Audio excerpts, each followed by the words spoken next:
Ancaman abrasi kembali menghantui warga pesisir Kampung Bugis, Kelurahan Bintaro, Kota Mataram.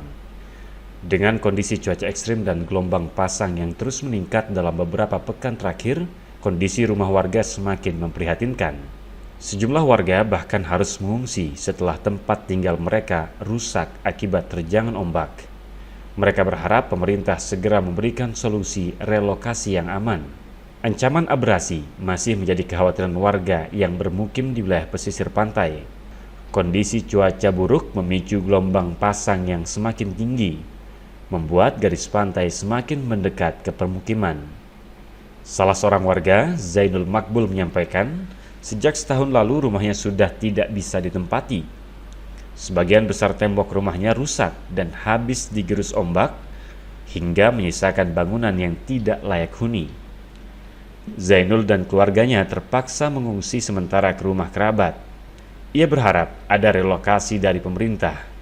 Menurutnya, gelombang pasang yang terjadi setiap tahun membuat warga semakin khawatir karena garis pantai semakin menipis dan mencapai permukiman warga.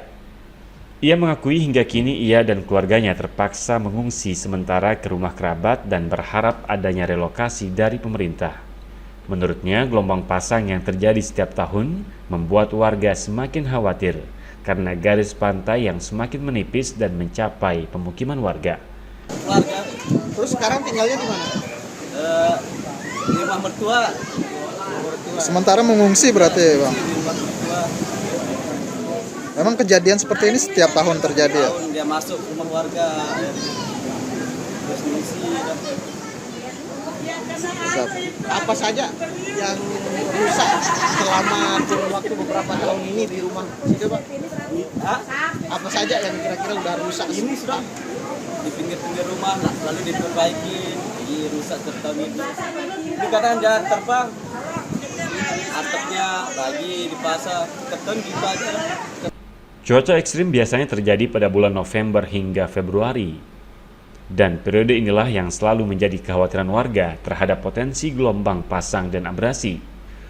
Warga berharap ada solusi, termasuk terwujudnya pembangunan penahan ombak permanen agar dapat meminimalisir dampak bencana yang terjadi.